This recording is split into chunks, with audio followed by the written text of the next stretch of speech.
ওরা তো স্বতঃস্ফূর্তভাবে এখানে জয়েন করেছে। আর সবথেকে যেটা আজকের মাঠে উপস্থিত থেকেই বুঝতে পেরেছেন, কিছুদিন আগে একটা বিরোধীরা সভা করেছিল, আজকে তো কাউকে এত বলতে হয়নি, স্বতঃস্ফূর্ত 24 ঘন্টার নোটিশে একটা স্বতঃস্ফূর্ত মিটিং হয়ে গেল। প্রায় লোকে বলছে 30,000 মানুষ এখানে হয়েছে। আর এখনও ভিড় পুরো রাস্তার ওপর প্রচুর লোক এখনও আছে। তা সেটাই মনে করে যে মমতা ব্যানার্জি বাংলায় তার বিকল্প কিছু নেই। আর মমতা ব্যানার্জি কথা শুনেই এত মানুষ উপস্থিত হয়েছে। তাই আমি মনে করি তৃণমূল কংগ্রেসের সভা খুব ভালো হয়েছে। আমি যারা জয়েন করেছে তাদেরকেও ধন্যবাদ জানাচ্ছি। আজকে প্রায় 2000 কর্মী সমর্থক বিজেপি থেকে জয়েন করেছেন এবং যারা জয়েন করেছেন তারা বুঝতে পেরেছেন যে তৃণমূল কংগ্রেসে একমাত্র পশ্চিমবঙ্গের উন্নয়নটা করতে পারে। যেহেতু সন্দেশখালী 26-এর ইলেকশনের আগে সন্দেশখালী যে উত্তপ্ত হয়েছিল, তারা যে রাগ বা তাদের যে অভিযোগ ছিল, সেই অভিযোগগুলো মুখ্যমন্ত্রী জমি ফেরত দেওয়া বা তাদের নামে এফআইআর করা, তাদেরকে অ্যারেস্ট করা, সমস্ত বিষয় নিয়ে তারা খুশি, জানেন মুখ্যমন্ত্রী একমাত্র পারেন পশ্চিমবঙ্গে ভালো রাখতে, তাই তারা জয়েন করেছে।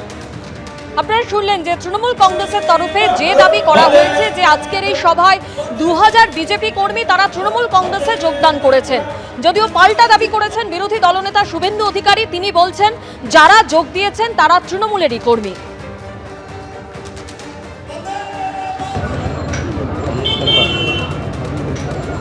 ওই মহিলাটির নাম সুদেশনা, ওর স্বামী ওখানে মুরগি মাংসের ওই মুরগি কেটে বিক্রি করে, সরকারি জায়গায় দোকান, সে তৃণমূল করে, তাকে বিজেপি সাজিয়ে পতাকা ধরিয়েছে।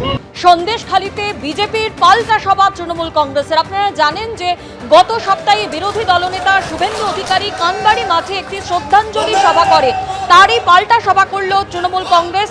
আজ পাল্টা সভায় তৃণমূলের বীরবাহা হাসদা, সুজিত বসু তারা উপস্থিত ছিলেন এবং তৃণমূল কংগ্রেসের তরফে যে দাবি করা হয়েছে সভায় 2000 বিজেপি কর্মী তৃণমূলে যোগদান করেছে।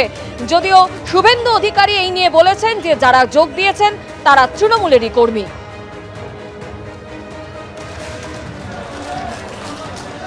বিজেপির বিক্ষোভে উত্তাল বাঁকুড়া সদর থানার সামনে বিক্ষোভ দেখায় বিজেপি কর্মী সমর্থকরা। মন্ত্রীর স্বামীকে মারধরের অভিযোগে তদন্তে বিজেপি অফিসে পুলিশ যায় এবং পুলিশের বিরুদ্ধে পার্টি অফিস ভাঙচুরের অভিযোগে বিজেপির বিক্ষোভ। শুক্রবার আক্রান্ত খাদ্য সরবরাহ প্রতিমন্ত্রী জ্যোৎস্না মান্ডির স্বামী। বিজেপির বিরুদ্ধে হামলার অভিযোগ করেন জ্যোৎস্না মান্ডি।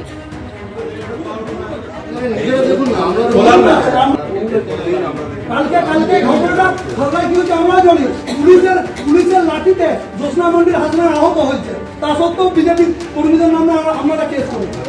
আপনার রকমের মানে মেরুদণ্ড বিক্রি করে দেয়া।